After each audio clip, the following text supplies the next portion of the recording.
La brisa nocturna llevaba el aroma del incienso del lejano templo, mientras Jesús caminaba por las estrechas calles de Cesarea de Filipo. Sus pasos eran pesados, no por el cansancio físico, sino por el conocimiento de lo que estaba por venir. Los discípulos lo seguían unos pasos atrás, observando al Maestro con una mezcla de reverencia y preocupación. Había algo diferente en Jesús en los últimos días, una gravedad que pesaba sobre sus hombros como un manto invisible. Pedro se acercó cautelosamente. «Maestro, parece distante. ¿Qué aqueja a su espíritu?» Jesús se detuvo y se volvió hacia sus 12 compañeros. La tenue luz de las lámparas de las ventanas cercanas danzaba sobre su rostro, revelando unos ojos que llevaban el peso de los secretos divinos. «Pedro, ¿tú crees que yo soy el Mesías, el Hijo del Dios vivo?», dijo Jesús, con voz suave, pero con una intensidad que hizo que todos se acercaran. «¿Pero entiendes lo que eso realmente significa?». El silencio que siguió fue pesado. James y John intercambiaron miradas inquietas. Andrés se frotó las manos callosas, una costumbre nerviosa de su época de pescador. Fue Pedro quien finalmente rompió el silencio. «Señor, sabemos que tú eres el Cristo, tienes palabras de vida eterna». Jesús suspiró profundamente. «En 6 días escalaremos una montaña. Solo tú, James y John me acompañarán. ¿Qué pasará allí?». Hizo una pausa, sus ojos explorando el oscuro horizonte. «Lo que suceda allí cambiará tu comprensión de quién soy y por qué vine». Esa noche, mientras otros dormían, Jesús permaneció despierto en oración. Sus palabras subieron al cielo como incienso. «Padre, la hora se acerca. La copa que me diste a beber es amarga, pero hágase tu voluntad. Fortaléceme para lo que está por venir». Los días siguientes transcurrieron en una tensión creciente. Jesús continuó enseñando en los pueblos, curando a los enfermos, pero había una urgencia en sus palabras que no pasó desapercibida. Habló más abiertamente sobre el sufrimiento, la muerte y la resurrección, conceptos que a los discípulos les costó entender. En la mañana del 6.º día, antes de que saliera el sol, Jesús despertó a Pedro, a Santiago y a Juan. Los 3 hombres, todavía somnolientos, siguieron a su maestro mientras éste comenzaba a subir el empinado sendero que conducía al monte Hermón. El viaje fue arduo y el aire se hacía más tenue a cada paso. Mientras subían, Pedro no podía evitar la sensación de que estaban caminando no solo hacia la cima de una montaña, sino hacia un momento que trascendía el tiempo y el espacio. Las palabras de Jesús de tiempos anteriores resonaban en su mente. «El Hijo del Hombre debe sufrir mucho y ser rechazado por los ancianos, los principales sacerdotes y los escribas, ser asesinado y resucitar al 3er día». Cuando finalmente llegaron a un altiplano, el sol estaba alto en el cielo. Jesús se alejó unos pasos de los discípulos y comenzó a orar. Fue entonces cuando sucedió. Una luz comenzó a emanar de Jesús, no reflejada por el sol, sino proveniente de su interior. Sus vestiduras se volvieron tan blancas como la nieve, tan brillantes como ningún batanero en la tierra podría arrojarlas. Su rostro brillaba como el sol. Los 3 discípulos cayeron de rodillas, aterrorizados y asombrados. Pero lo que ocurrió después fue aún más extraordinario. Junto a Jesús aparecieron 2 figuras, también envueltas en gloria.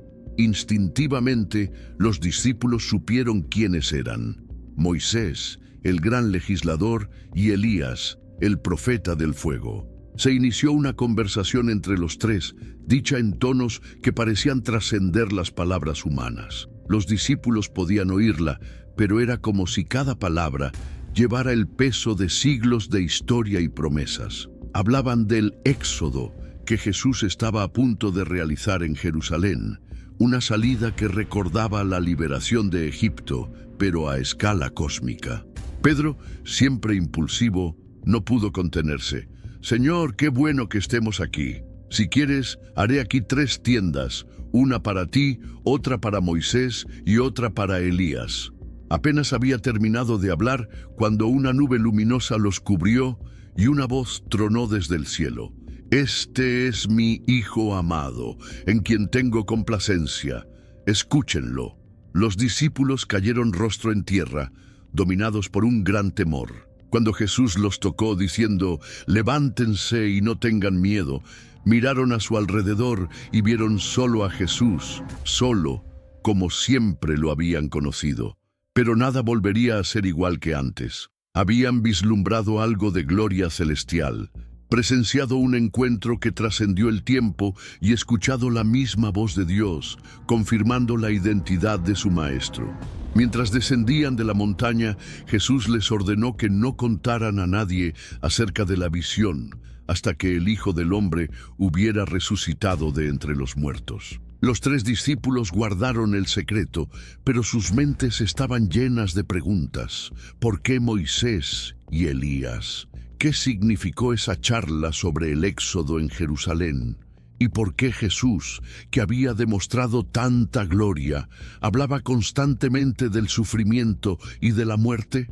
Lo que todavía no entendían del todo era que habían sido testigos no solo de una manifestación de la gloria divina, sino de un momento crucial en la historia redentora. Moisés y Elías no aparecieron por casualidad. Representaban la ley y los profetas, toda la revelación del Antiguo Testamento que apuntaba a Cristo. Su presencia confirmó que Jesús no había venido a abolir, sino a cumplir todo lo que había sido escrito. Aún más profundamente, ese encuentro en la montaña reveló que el plan de salvación no fue una decisión de último momento, sino un propósito eterno. Jesús, en su humanidad, recibió aliento y confirmación de quienes habían caminado antes que Él por el arduo camino de la obediencia a Dios. Fue un recordatorio divino de que no estaba solo en su misión, incluso cuando enfrentó la cruz. En la eternidad, donde el tiempo no tiene las mismas limitaciones que en la tierra, Moisés esperó. Su existencia en ese reino celestial no se parecía a nada que hubiera conocido en sus 120 años de vida terrenal. Allí pudo ver claramente cómo se desarrollaba el gran plan divino, como si estuviera observando un magnífico tapiz tejido a través de los siglos. Cuando llegó el llamado, «Es hora de descender al monte de la transfiguración», Moisés sintió una oleada de emoción que no había experimentado en mucho tiempo. Desde su muerte en las llanuras de Moab, mirando desde lejos la tierra prometida que nunca pondría un pie, había comprendido que su papel en la historia de la salvación era solo un hilo del gran tejido que Dios estaba creando. Mientras descendía hacia el encuentro con Jesús, los recuerdos de su vida terrena inundaron su conciencia. Recordó el día en que, todavía príncipe de Egipto, mató al egipcio que golpeaba a un hebreo. El peso de aquel acto impulsivo le había llevado a 40 años de exilio en el desierto de Madián. Fue allí, cuidando las ovejas de su suegro Jetro, donde aprendió las lecciones de humildad que lo prepararían para liderar a las personas más obstinadas que jamás hayan existido. La zarza ardiente en el monte Horeb siempre permanecería viva en su memoria. Quítate las sandalias, porque el lugar donde estás es tierra santa. Aquella voz, que ahora reconocía como la del mismo hijo que estaba a punto de encontrar, había cambiado el curso de su vida. De pastor a libertador de una nación, Moisés fue elegido no por su perfección, sino a pesar de sus imperfecciones. Al materializarse en el monte de la transfiguración, junto a Elías, Moisés contempló a Jesús transfigurado en gloria. Por un momento, fue como si estuviera nuevamente en el monte Sinaí, cuando su propio rostro resplandeció después de hablar con Dios. Pero la gloria de Jesús era diferente, no era reflejada, sino inherente. Era la gloria del mismo Dios encarnado. «Shalom, maestro», dijo Moisés, inclinándose respetuosamente. Jesús sonrió, y en esa sonrisa estaba el reconocimiento de milenios de historia compartida. «Moisés, mi fiel servidor, tú llevaste a mi pueblo por el desierto, Ahora yo los llevaré por un desierto aún mayor. La conversación que siguió fue profunda y multifacética. Hablaron del éxodo, no solo del de Egipto, sino del nuevo éxodo que Jesús estaba a punto de realizar.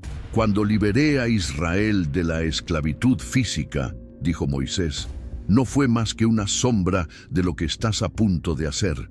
Liberarás a la humanidad de la esclavitud del pecado y de la muerte. Jesús asintió gravemente. El Cordero Pascual que sacrificasteis en Egipto me señaló. Yo seré el último Cordero, cuya sangre marcará los postes de las puertas de los corazones, no de las casas. Moisés recordó sus propios fracasos, la roca que había golpeado 2 veces en Meribá, la ira que le había costado la entrada a la tierra prometida. Maestro, dijo, he fracasado en mi viaje. He dejado que mi frustración con la gente supere mi obediencia a Dios. ¿Cómo soportarás el peso de cargar con los pecados de toda la humanidad? Jesús miró hacia el horizonte, donde Jerusalén yacía invisible en la distancia, con la fuerza que viene del Padre, y con el aliento de hermanos como vosotros que entienden el peso del liderazgo y el coste de la obediencia. La ley que di al pueblo fue un maestro de escuela, continuó Moisés, un tutor que los guiaría hacia ti. Cada sacrificio, cada fiesta, cada mandamiento apuntaba a este momento. Tú eres el cumplimiento de todo lo que escribí. La conversación fluyó entre los aspectos prácticos y espirituales de la misión de Jesús. Moisés compartió ideas sobre la naturaleza humana que había aprendido al liderar a los israelitas, su tendencia a rebelarse, su rápida ingratitud, su constante necesidad de señales y prodigios. También a vosotros os pedirán señales, advirtió Moisés, pero la señal más grande será la que ellos rechazarán, su muerte y resurrección. Jesús asintió. Así como la serpiente de bronce fue levantada en el desierto para sanar a los que la miraban, así seré levantado yo para que todo el que me mire con fe tenga vida eterna. Moisés sonrió al escuchar la referencia. Recuerdo ese día. La gente se quejaba del maná, llamándolo pan miserable. Ahora os convertiréis en el verdadero pan del cielo. La presencia de los 3 discípulos no pasó desapercibida. Moisés los miró con interés paternal. Me recuerdan a la gente del Sinaí, aterrorizada por la manifestación de la gloria divina, pero ansiosa por comprender. Aprenderán, dijo Jesús. Así como su pueblo aprendió en el desierto, mis discípulos aprenderán a través de pruebas y revelaciones. Allí, Pedro tiene el mismo fuego impulsivo que tenía Aarón. Santiago y Juan, los hijos del trueno, me recuerdan a los celosos levitas. La conversación finalmente giró hacia el tema del sufrimiento. ¿Por qué debe ser así?, preguntó Moisés, aunque sabía la respuesta. ¿Por qué debe sufrir el Mesías? Jesús respondió con una pregunta propia. ¿Por qué tuvisteis que pasar 40 años en el desierto antes de liberar al pueblo? ¿Por qué el pueblo tuvo que vagar durante 40 años antes de entrar en la tierra prometida? Moisés entendió. El sufrimiento purifica, revela lo que hay en el corazón, enseña a depender de Dios. Exactamente, confirmó Jesús. Mi sufrimiento revelará el corazón de la humanidad, su rechazo del amor divino, pero también revelará el corazón de Dios, su amor abnegado hasta la muerte. A medida que avanzaba la conversación, a Moisés le resultó cada vez más claro que este encuentro no solo era para animar a Jesús en su humanidad, sino también para confirmar la continuidad del plan divino. El antiguo pacto que él había mediado no estaba siendo descartado, sino cumplido y ampliado en formas que incluso los profetas solo vislumbraron. La tierra en la que no podías entrar, dijo Jesús suavemente, era solo una sombra de la verdadera tierra prometida que estoy a punto de abrir a todas las personas. Moisés sintió una profunda paz al escuchar estas palabras. Su aparente fracaso al final de su vida se reveló ahora como parte de un plan más amplio. No había entrado en la Canaán terrenal, pero entraría en la Canaán celestial a través de aquel que estaba delante de él. Cuando llegó el momento de partir, Moisés puso su mano sobre el hombro de Jesús. Ve, Cordero de Dios, completa el éxodo que comencé. Libera al pueblo no solo de la esclavitud física, sino de la esclavitud espiritual.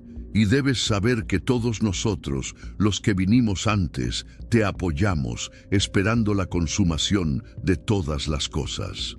Con estas palabras, Moisés comenzó a desvanecerse, regresando al reino celestial, dejando atrás no solo una confirmación del pasado, sino una bendición para el futuro que estaba por desarrollarse.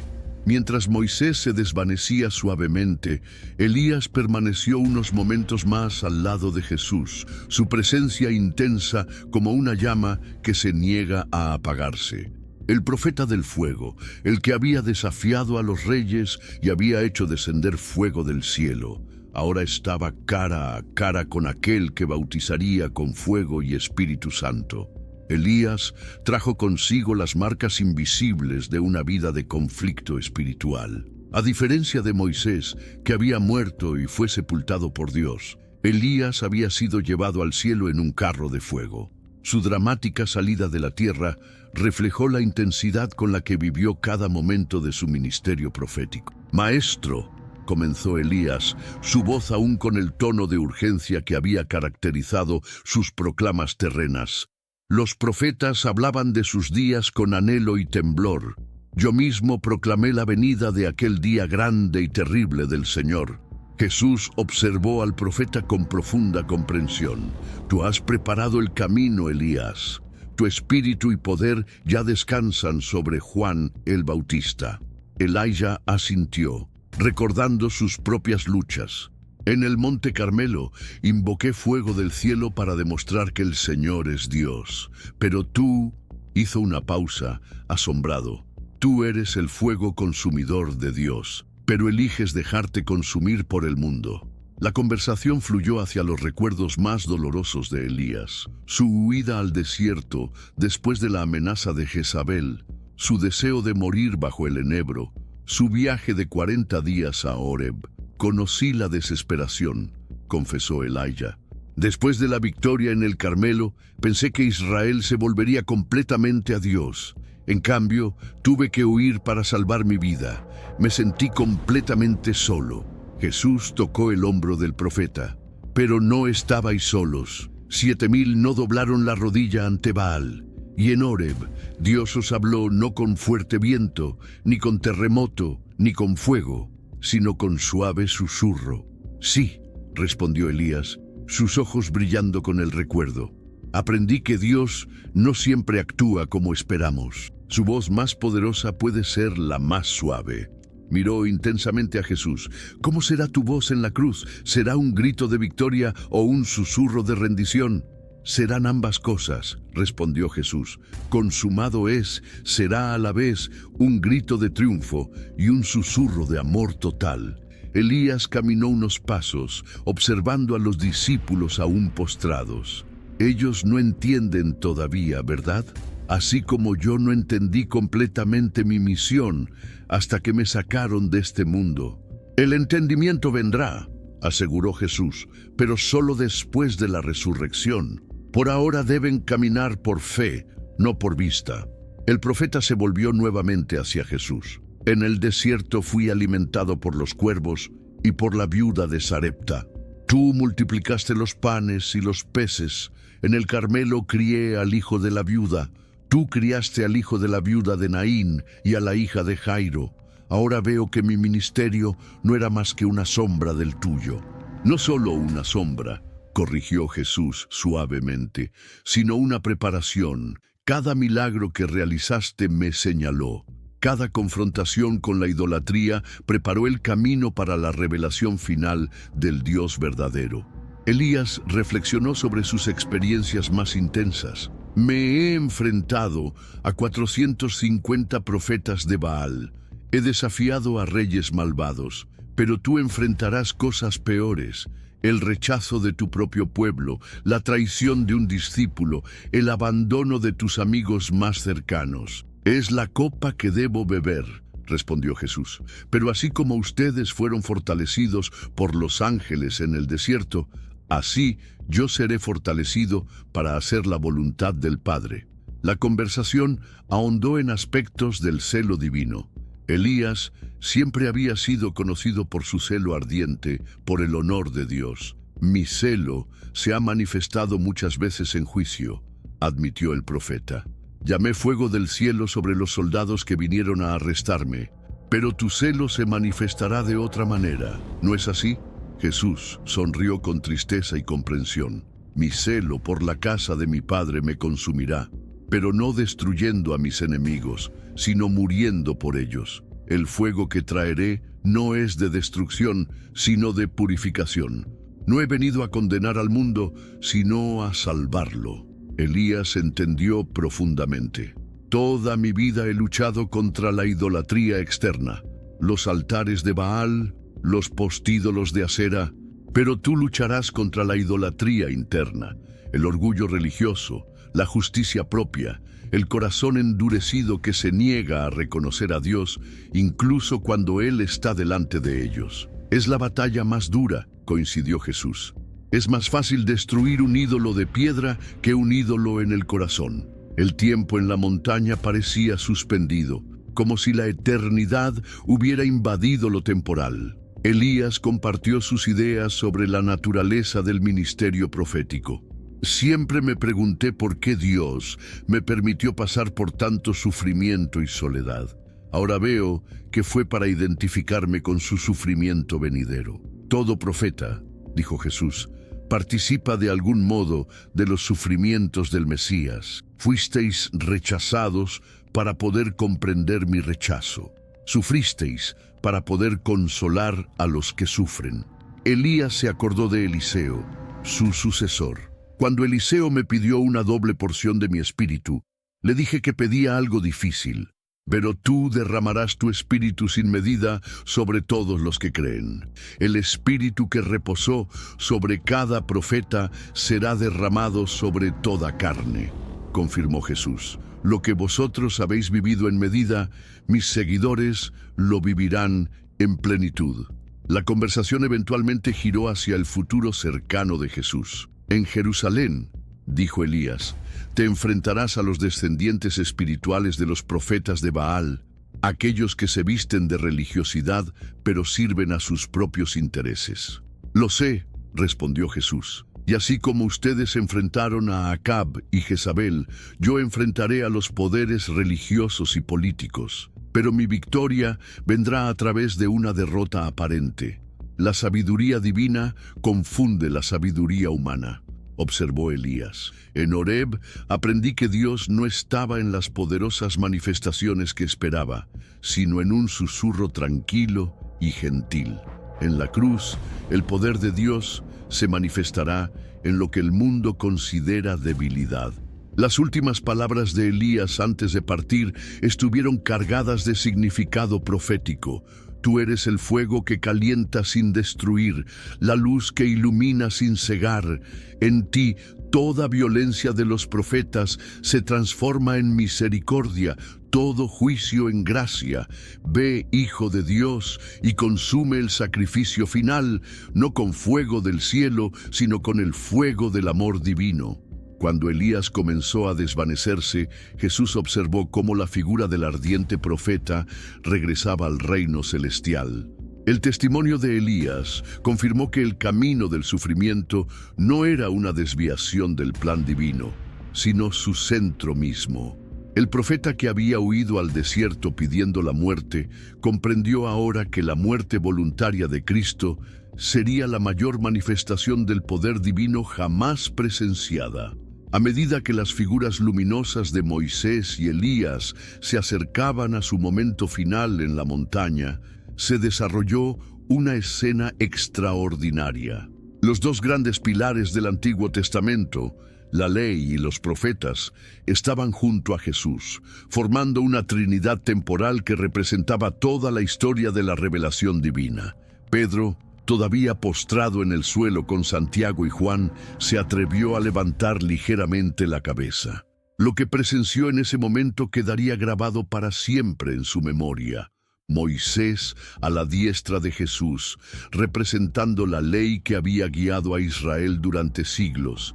Elías a la izquierda, personificando el espíritu profético que llamaba al pueblo a volver a la alianza.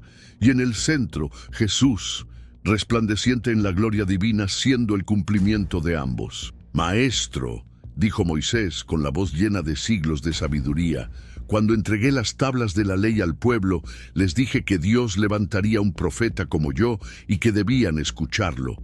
Hoy confirmo, frente a estos testimonios, que tú eres ese profeta y mucho más».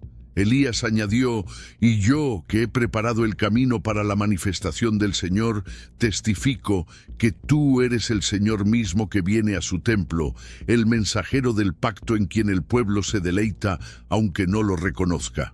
Jesús extendió las manos y tocó simultáneamente los hombros de ambos.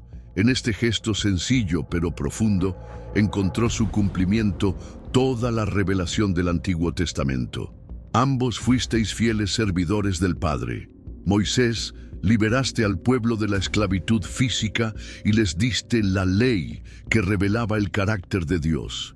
Elías, mantuviste viva la llama de la verdadera adoración cuando parecía que todo Israel se había extraviado. Pero ahora, continuó Jesús, ha llegado el momento de la liberación definitiva. No solo del Egipto terrenal, sino del imperio de las tinieblas. No solo de preservar un remanente fiel, sino de crear un nuevo pueblo de todas las naciones. Los discípulos, todavía temblando de temor reverente, escuchaban cada palabra. Comenzaron a comprender que estaban presenciando algo mucho más grande que una simple visión. Fue como si toda la historia de la salvación convergiera en ese momento. Moisés volvió a hablar. La ley que di era santa, justa y buena, pero no podía salvar. Señalaba el pecado, pero no podía eliminarlo. Las ofrendas y los sacrificios no eran más que sombras del sacrificio perfecto que estás a punto de realizar. Y las palabras de los profetas, añadió Elías, pedían justicia y misericordia, anunciaban juicio y salvación. Pero nosotros éramos solo voces. Tú eres la misma palabra de Dios encarnada. Jesús sonrió, una sonrisa que llevaba simultáneamente alegría divina y tristeza humana.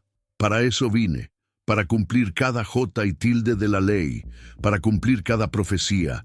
Nada de lo que habéis hablado o escrito quedará incompleto. Siguió un momento de profundo silencio. Entonces Moisés y Elías hicieron algo inesperado. Al mismo tiempo, se arrodillaron ante Jesús, el legislador de Israel y el más grande de los profetas, inclinándose ante el que era mayor que ambos. «Ve, Cordero de Dios», dijo Moisés, «completa el éxodo que comencé. Sé el nuevo Moisés que guiará a tu pueblo, no solo a través del Mar Rojo, sino a través del mar de la muerte hacia la vida eterna. Y sé el último Elías», añadió el profeta, «que hará volver el corazón de los padres a sus hijos y de los hijos a sus padres antes de que venga el día del Señor grande y terrible». En ese momento, algo extraordinario les sucedió a los discípulos. Una comprensión comenzó a surgir en sus mentes, aunque en forma embrionaria. Todo el Antiguo Testamento, cada historia, cada ley, cada profecía, apuntaba a Jesús. No era simplemente otro profeta o maestro. Él era el centro de la historia divina, el punto focal de toda revelación. Jesús ayudó a Moisés y Elías a ponerse de pie. Tus ministerios terrenales terminaron hace mucho tiempo, pero tu testimonio continúa. A través de las Escrituras seguirás señalándome hasta el fin de los tiempos. Y nosotros, respondió Moisés, esperaremos con todos los santos el día de su victoria final, cuando la muerte y el infierno sean arrojados al lago de fuego y la nueva creación resucite en gloria. Elijah asintió vigorosamente. El día en que ya no habrá necesidad de la ley escrita en piedras, porque estará escrita en los corazones. el día en que ya no habrá necesidad de profetas, porque todos conocerán al Señor, desde el más pequeño hasta el mayor. Los tres, ley, profetas y cumplimiento, permanecieron juntos unos momentos más, imagen viva de la unidad de la Escritura. Luego, lentamente, Moisés y Elías comenzaron a desvanecerse, y sus formas luminosas se volvieron cada vez más translúcidas.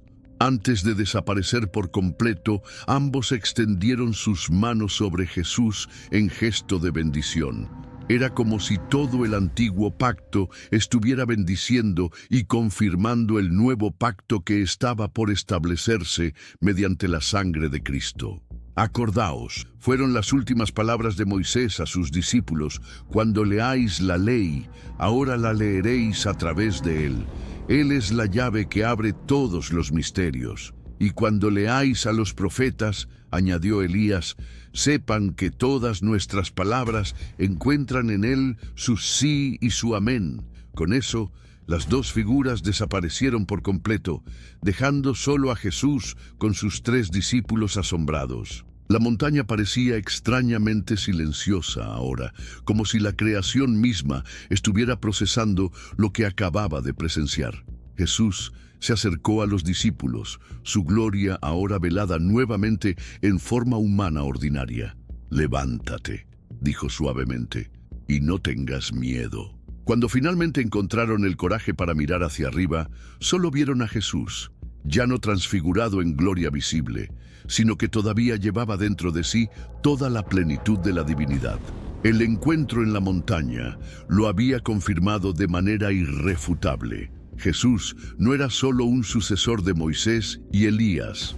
Él era a quien ambos habían señalado a lo largo de sus vidas y ministerios. El descenso del monte sería el comienzo de un nuevo entendimiento para Pedro, Santiago y Juan. Habían visto la gloria, ahora tendrían que aprender un misterio aún mayor: cómo esta gloria se manifestaría a través del sufrimiento y la muerte, y luego explotaría en resurrección y vida eterna. Mientras Jesús estaba en el centro de ese glorioso encuentro, una dimensión más profunda de la conversación comenzó a revelarse. Moisés y Elías no solo hablaron del pasado o del presente, sino que sus palabras resonaron con reverberaciones proféticas que llegarían a las generaciones futuras. «Maestro», dijo Moisés, sus ojos contemplando algo más allá del horizonte visible, «cuando guié al pueblo a través del desierto, cada paso fue profético. El maná que cayó del cielo te prefiguró el pan de vida. El agua que fluyó de la roca te anunció a ti la fuente de agua viva. El tabernáculo que construimos no era más que una sombra del verdadero tabernáculo, tu propio cuerpo». Jesús asintió, entendiendo la profundidad de las conexiones que Moisés estaba estableciendo. Y así como el pueblo murmuró contra el maná, llamándolo pan vil, así muchos me rechazarán cuando diga que soy el pan que descendió del cielo. Elías intervino. Su espíritu profético ardía con renovada intensidad. En el Carmelo reconstruí el altar del Señor que estaba en ruinas, 12 piedras que representan las 12 tribus de Israel. Pero vosotros estáis a punto de erigir un nuevo altar, la cruz, y elegiréis a 12 apóstoles para que sean las piedras angulares de un nuevo Israel. Los discípulos, todavía postrados pero escuchando atentamente, comenzaron a darse cuenta de que estaban presenciando no solo una conversación, sino una revelación del plan divino que abarcaba milenios. Pedro, en particular, sintió que su corazón ardía dentro de él, aunque no entendía del todo el significado de todo lo que escuchaba. «El éxodo que llevé a cabo fue el de una nación», continuó Moisés. «El éxodo que realizarás será el de toda la humanidad. Yo los saqué de Egipto, pero no pude sacarlos de sus pecados. Tú los conducirás no solo de la esclavitud externa, sino de su naturaleza caída misma». Jesús miró con compasión a Moisés. Y así como ustedes intercedieron por el pueblo cuando Dios quiso destruirlos después del becerro de oro, yo intercederé por toda la humanidad. Pero mi intercesión no será solo con palabras, será con mi propia sangre. Elijah se acercó, su figura aún radiante con luz celestial. Cuando huí de Jezabel, pensé que mi ministerio había fracasado. Pero Dios me mostró que había reservado 7,000 que no doblarían la rodilla ante Baal. Tú también parecerás fracasar en la cruz, pero a través de este fracaso, Dios reservará para sí no solo 7,000, sino innumerables multitudes de cada tribu, lengua y nación. Los profetas que me sucedieron, añadió Elías, hablaron del día del Señor como un día de oscuridad más que de luz, de juicio más que de fiesta. Pero tú transformarás el día más oscuro de la historia, tu crucifixión, en el amanecer de la nueva creación. La conversación tomó entonces un cariz aún más místico. Moisés y Elías comenzaron a hablar sobre el impacto futuro de la muerte y resurrección de Jesús. Veo a las generaciones futuras, dijo Moisés, con los ojos brillando con una visión profética, leyendo la ley ya no como una carga, sino como una revelación de tu carácter. Cada mandamiento te señalará, cada ritual hablará de tu obra redentora. Y veo, añadió Elías, el espíritu que reposó sobre nosotros los profetas siendo derramado sobre todos sus seguidores. Profetizarán, soñarán sueños, verán visiones. Lo que era privilegio de unos pocos se convertirá en herencia de muchos. Jesús extendió sus manos, como si abrazara no solo ese momento, sino todos los siglos venideros. Lo que has comenzado, lo completaré. Lo que has anunciado, lo cumpliré. Y lo que solo has vislumbrado, lo manifestaré en plenitud. En ese momento, una suave brisa sopló a través de la colina, llevando consigo lo que parecían ser susurros de innumerables voces, las voces de todos los que creerían a lo largo de los siglos. Los discípulos casi podían escuchar los cánticos de alabanza de las generaciones futuras, las oraciones de los mártires, los testimonios de los conversos, las lágrimas de arrepentimiento y los gritos de alegría de los redimidos. Señor, dijo Moisés con reverencia, cuando di la ley, el pueblo me pidió que ya no les hablara directamente porque temían morir escuchando la voz de Dios. Pero a través de ti, Dios volverá a hablar cara a cara a su pueblo. Y cuando me enfrenté a los profetas de Baal, añadió Elías, llamé fuego del cielo para consumir el sacrificio, pero tú serás al mismo tiempo el sacerdote y el sacrificio, y el fuego del amor divino consumirá todo pecado y toda separación entre Dios y los hombres. Jesús volvió su mirada hacia los discípulos, quienes ahora se atrevían a alzar el rostro, aunque temblaban. Vosotros tres sois los primeros testigos de esta gloria, pero habrá muchos otros. Algunos verán con ojos físicos, otros con ojos de fe, pero todos los que crean participarán de esta misma gloria. El momento estaba llegando a su clímax. La presencia de Moisés y Elías comenzó a hacerse más tenue, como si poco a poco fueran reabsorbidos por la luz divina de la que habían surgido. Pero antes de su último partido, ambos todavía tenían palabras cruciales que compartir. Los 40 años en el desierto, dijo Moisés, fueron necesarios para transformar a los esclavos en una nación. Tus 40 días en el desierto, después del bautismo, prefiguran el viaje de cada alma que te sigue, desde el bautismo a la gloria, a través del desierto de la prueba. Y así como fui alimentado por los cuervos y por la viuda, añadió Elías, enseñarás a tus seguidores que Dios provee de maneras inesperadas. No solo de pan vive el hombre, sino de toda palabra que sale de la boca de Dios. Las últimas palabras de ambos siervos de Dios fueron pronunciadas al unísono, como si hubieran sido cuidadosamente ensayadas en la eternidad. Ve, Hijo del Altísimo, haz lo que está escrito. Sé el sí de Dios a todas sus promesas, y sabe que todo el cielo está contigo, incluso cuando parezca que estás solo. Cuando Moisés y Elías desaparecieron por completo, su partida no dejó un vacío, sino una plenitud. Era como si toda la historia de la redención se hubiera comprimido en ese momento en la montaña y ahora se expandiera a través de la muerte y resurrección de Cristo para abarcar toda la creación. Jesús permaneció en silencio unos momentos más, absorbiendo el peso y la gloria del encuentro. Los discípulos, aún postrados, sintieron que habían presenciado algo que trascendía su comprensión actual, pero que algún día tendría perfecto sentido. El sol comenzaba a inclinarse hacia el oeste, proyectando largas sombras sobre la montaña. Era hora de descender, de regresar al valle donde la humanidad sufriente esperaba a su libertador. El momento de gloria en la montaña había sido necesario. Una confirmación divina, un fortalecimiento para el camino, un anticipo de la gloria venidera.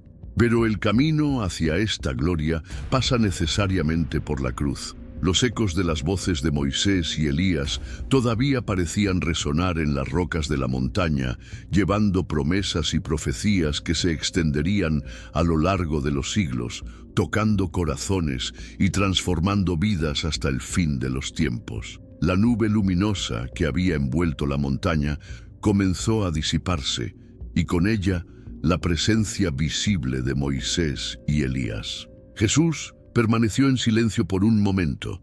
Sus ojos todavía llevaban el brillo del encuentro celestial, pero su rostro ahora regresaba a su familiar apariencia humana. El contraste fue sorprendente. Donde antes había un resplandor divino, ahora estaba la sencillez del carpintero de Nazaret. Pedro, siempre el más impulsivo de los 3 discípulos, fue el primero en romper el silencio. Sus palabras anteriores sobre la construcción de tiendas de campaña todavía resonaban vergonzosamente en sus oídos. «Maestro», comenzó vacilante, ¿qué acabamos de ver?» Jesús se volvió hacia los 3 con una mirada penetrante pero compasiva. «Habéis visto un destello del reino de Dios viniendo con poder. Pero lo que habéis visto aquí debe permanecer sellado en vuestros corazones hasta que el Hijo del Hombre resucite de entre los muertos». James y John intercambiaron miradas confusas. «¿Resucitar de entre los muertos?», murmuró João. La frase sonó extraña, casi incomprensible. Acababan de ver a Jesús en gloria, hablando con 2 de los más grandes héroes de la fe judía. ¿Por qué habló de la muerte? «Ven», dijo Jesús suavemente, comenzando a descender por el camino pedregoso. «Hay mucho trabajo por hacer en el valle». Mientras descendían, cada paso parecía devolverles a la realidad terrenal. El aire enrarecido de la cumbre dio paso al calor más denso de altitudes más bajas. Los sonidos lejanos de la vida cotidiana empezaban a llegar hasta ellos. Voces de la gente de los pueblos cercanos, balidos de ovejas, cantos de pájaros. Pedro no pudo contener sus preguntas. «Señor, ¿por qué Moisés y Elías? ¿Por qué no Abraham o David? ¿Y de qué hablabas tan intensamente?» Jesús se detuvo por un momento, mirando hacia el valle. «Moisés y Elías representan la ley y los profetas. Todo lo que de mí está escrito en las Escrituras. Ellos vinieron a confirmar que ha llegado el tiempo del cumplimiento de todas las promesas». «Pero maestro», intervino James, «usted habló de un éxodo en Jerusalén. ¿Qué éxodo es ese?» Jesús suspiró profundamente, como si llevara sobre sus hombros el peso del mundo. «Así como Moisés liberó al pueblo de la esclavitud en Egipto, yo liberaré a la humanidad de una esclavitud aún mayor. Pero el precio...» Hizo una pausa.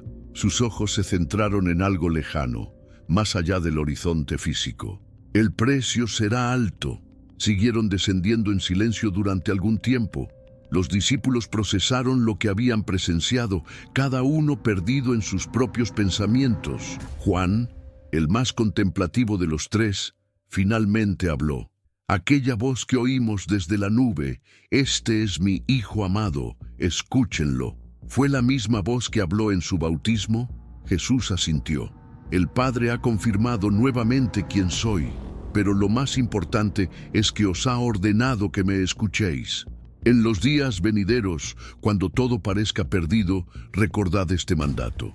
A medida que se acercaban al pie de la montaña, llegaron hasta ellos los sonidos de una conmoción, gritos, llantos, voces alteradas. Los 9 discípulos que se habían quedado atrás estaban rodeados por una multitud emocionada. ¿Lo que está sucediendo?, preguntó Pedro, acelerando el paso.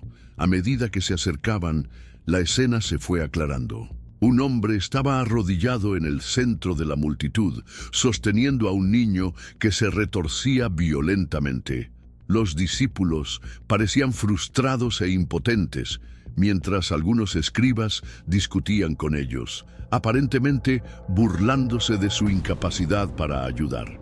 ¡Maestro!, gritó Andrés cuando vio acercarse a Jesús. El alivio en su voz era palpable. El padre del niño, al ver a Jesús, corrió hacia él. «Señor, ten piedad de mi hijo. Está atormentado por un espíritu mudo. Muchas veces lo arroja al fuego y al agua para destruirlo. Pedí a sus discípulos que lo expulsaran, pero no pudieron». Jesús miró a sus discípulos, luego a la multitud, y suspiró profundamente. «Oh generación incrédula y perversa, ¿hasta cuándo estaré con vosotros? ¿Hasta cuándo os soportaré? Traedme al niño». Cuando trajeron al niño, el contraste no podía ser más marcado. Momentos antes, Jesús estaba en el monte, transfigurado en gloria, hablando con Moisés y Elías sobre los planes eternos de Dios. Ahora estaba en el valle, confrontado al sufrimiento humano en su forma más cruda. El espíritu arrojó al niño al suelo, echando espuma por la boca. «¿Desde cuándo te pasa esto?», Jesús le preguntó a su padre. «Desde la infancia», respondió el hombre, con lágrimas corriendo por su rostro. «Pero si puedes hacer algo, ten compasión de nosotros y ayúdanos». «Si puedes», repitió Jesús, «todo es posible para el que cree». El padre inmediatamente exclamó, en un grito que hacía eco del dilema humano universal: «Creo, ayúdame en mi incredulidad». Jesús miró al niño retorciéndose en el suelo y luego al cielo. Por un breve momento, Pedro, Santiago y Juan pudieron ver nuevamente ese brillo en sus ojos, un vistazo de la gloria que habían presenciado en la montaña. Entonces Jesús habló con autoridad: «Espíritu mudo y sordo, yo te mando, sal de él y no entres más en él». El espíritu se fue con un fuerte grito, dando al niño por muerto. Muchos entre la multitud murmuraron: «Está muerto». Pero Jesús, tomándolo de la mano, lo levantó y quedó en pie completamente sano. Más tarde, cuando estaban solos en la casa, los discípulos preguntaron: «¿Por qué no pudimos echarlo fuera?». Jesús respondió: «Por la pequeñez de su fe. Esta casta no sale sino a través de la oración y el ayuno». Pedro, Santiago y Juan se miraron. Acababan de bajar de la montaña, donde vieron a Jesús en toda su gloria divina. Ahora entendieron mejor sus palabras sobre la fe. Habían visto el poder que estaba disponible, la autoridad que poseía Jesús. La cuestión no era el poder de Dios, sino su capacidad para acceder a él a través de la fe.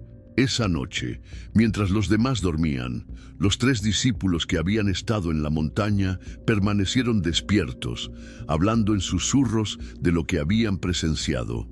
«¿Se dieron cuenta?», dijo Juan. «En la montaña estaba en gloria, en el valle lidiando con el sufrimiento. Es como si viéramos ambos lados de su misión». «Sí», asintió Tiago, «la gloria y el sufrimiento, lo divino y lo humano». Pero lo que me llama la atención es que no se quedó en la montaña. Bajó a donde el pueblo lo necesitaba. Pedro, mirando donde dormía Jesús, añadió pensativo: «Moisés tuvo que bajar del Sinaí para encontrar al pueblo que adoraba al becerro de oro. Elías tuvo que bajar del Carmelo para escapar de Jezabel. Pero Jesús baja no para escapar ni para juzgar, sino para salvar». «¿Qué pasa con nosotros?», preguntó Juan. «¿Qué significa para nosotros haber visto lo que vimos?». «Significa», respondió Pedro lentamente, como si las palabras se estuvieran formando en su corazón en ese momento. Que cuando habla del sufrimiento y de la muerte, debemos recordar la gloria que hemos visto. Y cuando solo vemos el sufrimiento, debemos creer en la gloria que está por venir. Los tres estuvieron de acuerdo en silencio. El secreto de la montaña pesaba en sus corazones, pero también los fortaleció. Habían visto algo que los sostendría en los días oscuros que vendrían, días de traición, negación y crucifixión. Habían visto que Jesús no era solo un maestro o un profeta, sino el Hijo de Dios mismo, confirmado por la ley y los profetas, declarado por el Padre mismo. Y lo más importante, habían aprendido que el camino hacia la gloria pasa necesariamente por el valle del sufrimiento. No hay resurrección sin cruz, no hay corona sin espinas, no hay victoria sin derrota aparente. Cuando finalmente el sueño los venció, sus mentes todavía procesaban las imágenes del día, la gloria en la montaña, el sufrimiento en el valle y Jesús, siempre Jesús, conectando el cielo y la tierra, lo divino y lo humano, la promesa y el cumplimiento. Habían pasado semanas desde aquel día extraordinario en la montaña. Jesús y sus discípulos continuaron su ministerio en Galilea, pero algo fundamental había cambiado para Pedro, Santiago y Juan. Llevaban consigo un secreto que pesaba en sus corazones como un tesoro precioso guardado para el momento adecuado. Durante una tarde tranquila a orillas del mar de Galilea, mientras los demás discípulos remendaban redes, los tres se reunieron discretamente bajo una higuera. El sol comenzaba a ponerse, pintando el cielo con tonos que se parecían vagamente a la gloria que habían presenciado. ¿Ustedes también han estado pensando en eso todos los días?, preguntó João, rompiendo el silencio. Pedro asintió vigorosamente. ¿Cómo podría no hacerlo? A veces me despierto por la noche pensando que fue un sueño, pero luego los miro a ustedes dos y sé que fue real. Tiago se frotó las manos callosas. Lo que más me intriga es cómo el maestro actúa normalmente, como si nada hubiera pasado. Sigue enseñando, sanando, comiendo con nosotros, pero vimos quién es realmente. Quizás, reflexionó Juan, eso es exactamente lo que quiere enseñarnos. Que la verdadera grandeza no está en permanecer en la gloria, sino en bajar al valle para servir.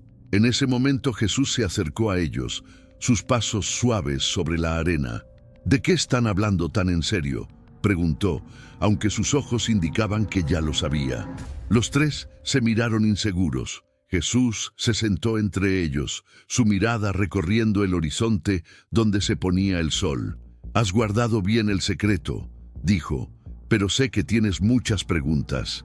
«Maestro», comenzó Pedro, «¿por qué nosotros? ¿Por qué no los 12?» Jesús sonrió levemente. «Cada uno tiene su papel en el reino. Ustedes tres serán pilares de la iglesia naciente. Pedro será la roca sobre la cual edificaré mi iglesia. Juan será el discípulo amado que cuidará de mi madre y escribirá sobre el amor que conquista el mundo. Santiago será el primero de los apóstoles en beber la copa del martirio». Los tres se estremecieron ante estas palabras proféticas. Jesús continuó: «Lo que viste en la montaña te fortalecerá para los días difíciles que se avecinan. Cuando me veas clavado en la cruz, recuerda la gloria. Cuando dudes, recuerda la voz del Padre. Cuando te sientas abandonado, recuerda que Moisés y Elías testificaron que todo esto es parte del plan». «Pero Señor», intervino Santiago, «¿cómo podemos reconciliar esa gloria con el sufrimiento que tú dices que vendrá?» Jesús tomó un puñado de arena y la dejó fluir lentamente entre sus dedos. «La gloria y el sufrimiento no son opuestos, James. Son dos caras de la misma moneda del amor divino. La gloria que viste es el amor de Dios en su esencia. El sufrimiento que enfrentaré es ese mismo amor en acción, redimiendo lo que se perdió». Juan, siempre el más contemplativo, preguntó: «¿Por qué Moisés y Elías parecían tan familiarizados con el Señor, como si fueran viejos amigos?» «Porque lo son. respondió Jesús. Desde antes de la fundación del mundo, el plan de redención estaba establecido. Moisés y Elías eran parte de ese plan, así como ustedes ahora. Cada generación tiene su papel en la historia de la salvación. El sol casi había desaparecido en el horizonte y empezaban a aparecer las primeras estrellas. Jesús se puso de pie, sacudiéndose la arena de la ropa. Pronto partiremos hacia Jerusalén. Lo que viste en la montaña fue un vistazo del futuro, no solo el mío, sino el de todos los que creen. Un día, todos los hijos de Dios serán transfigurados, brillando como el sol en el reino de mi Padre. En los días siguientes, mientras viajaban hacia Jerusalén, los 3 discípulos observaron a Jesús con nuevos ojos. Cada milagro, cada enseñanza, cada gesto de compasión adquirió un nuevo significado a la luz de lo que habían presenciado. Cuando Jesús multiplicó los panes para alimentar a otra multitud, Pedro recordó cómo se había mencionado a Moisés en la montaña. El maná en el desierto señalaba el verdadero pan del cielo. Y cuando Jesús lloró sobre Jerusalén, Juan entendió que esas lágrimas provenían del mismo amor que había brillado en gloria en la montaña. El acercamiento a Jerusalén trajo una tensión cada vez mayor al grupo. Jesús habló más abiertamente sobre su muerte inminente, y los discípulos, a pesar de todo lo que habían visto y oído, todavía luchaban por entender. Fue durante la última cena, cuando Jesús partió el pan y sirvió el vino, que Pedro finalmente comenzó a conectar todos los puntos: el cuerpo destrozado, la sangre derramada. Este era el éxodo del que Jesús había hablado con Moisés y Elías. No un escape de Egipto, sino una liberación del pecado y de la muerte. En Getsemaní, mientras Jesús agonizaba en oración, Pedro, Santiago y Juan fueron nuevamente elegidos para estar más cerca, pero esta vez, en lugar de gloria, fueron testigos de agonía. El contraste fue impactante, pero profundamente revelador. El mismo Jesús, que había brillado como el sol, ahora sudaba gotas de sangre. La misma voz que había dado órdenes a los espíritus malignos, ahora gritaba: «Si es posible, pase de mí esta copa». Fue John quien susurró a los otros 2: «Recuerden la montaña. Esto también es parte del plan». Durante el juicio y la crucifixión, los 3 se dispersaron como los demás, temiendo superar momentáneamente su fe. Pero incluso en su debilidad, los recuerdos de la montaña persistieron como brasas bajo las cenizas, esperando ser revividos, y fueron resucitados gloriosamente en la mañana de la resurrección. Cuando se les apareció Cristo resucitado, no brillaba con la misma luz transfiguradora que la montaña, pero había algo aún más poderoso en su presencia. La gloria ahora estaba velada por la victoria, lo divino permanentemente entrelazado con lo humano redimido. Años más tarde, Pedro escribiría en su segunda carta: «No os dimos a conocer el poder y la venida de nuestro Señor Jesucristo mediante fábulas astutamente inventadas, sino que nosotros mismos fuimos testigos oculares de su majestad». Porque recibió honor y gloria de Dios Padre cuando desde la gloria magnífica le llegó esta voz: «Este es mi Hijo amado, en quien tengo complacencia». Y nosotros mismos oímos esta voz del cielo, estando con él en el Monte Santo. Juan, en su Evangelio, escribiría: «Y el Verbo se hizo carne y habitó entre nosotros, y vimos su gloria, gloria como del unigénito del Padre, lleno de gracia y de verdad». Sus palabras llevaban el peso de su experiencia personal. Literalmente había visto esta gloria. Santiago, aunque fue el primer mártir entre los apóstoles, dejó un legado inquebrantable de fe. Cuando Herodes ordenó su ejecución, se dice que afrontó la muerte con una serenidad que sorprendió incluso a sus verdugos. Quienes lo conocieron sabían que su valentía procedía de haber vislumbrado algo más allá de este mundo. El legado de la transfiguración se extendió mucho más allá de esos 3 discípulos. Se convirtió en uno de los pilares de la fe cristiana. La confirmación de que Jesús era verdaderamente el Hijo de Dios, el cumplimiento de la ley y los profetas, el vínculo entre el cielo y la tierra. Para las generaciones futuras de creyentes, la historia de la transfiguración serviría como un poderoso recordatorio. En los momentos más oscuros, cuando Dios parece distante y el sufrimiento parece predominar, hay una gloria oculta trabajando detrás de escena. El mismo Jesús, que bajó de la montaña para sanar y servir, continúa descendiendo a los valles de la experiencia humana, encontrándonos en nuestros momentos de mayor necesidad. Y para aquellos que tienen ojos para ver, todavía ocurren momentos ocasionales de transfiguración, no en visiones espectaculares, sino en esos momentos sagrados en los que el velo entre el cielo y la tierra parece adelgazarse, cuando lo ordinario es tocado por lo extraordinario, cuando nos damos cuenta de que estamos en presencia de lo divino. El monte de la transfiguración es un testimonio eterno de que la gloria y el sufrimiento, lo divino y lo humano, el cielo y la tierra, están perfectamente unidos en la persona de Jesucristo. Y todos los que creen en Él están invitados a participar de esa gloria, no huyendo de los valles de la vida, sino encontrando en ellos la presencia transformadora de aquel que es el mismo ayer, hoy y por los siglos. El mensaje resuena a través de los siglos. Este es mi Hijo amado, escúchenlo. Y en este sencillo orden reside toda la sabiduría necesaria para recorrer las montañas y los valles del camino espiritual, recordando siempre que el camino a la gloria pasa necesariamente por la cruz, pero que más allá de la cruz aguarda la resurrección. Si has llegado hasta aquí, queremos saber cómo este vídeo te tocó el corazón. Comenta a continuación. Sentí la voz de Dios en este video. Y comparte cómo te habló este mensaje. Este viaje por el monte de la transfiguración nos revela que Dios nunca nos deja solos en nuestras luchas. Así como Jesús fue fortalecido por Moisés y Elías antes de enfrentar la cruz, Dios envía confirmaciones y aliento en nuestros momentos de mayor necesidad. Gloria y sufrimiento no son opuestos, sino rostros del mismo amor divino que nos transforma. Quizás estés atravesando un valle oscuro en este momento.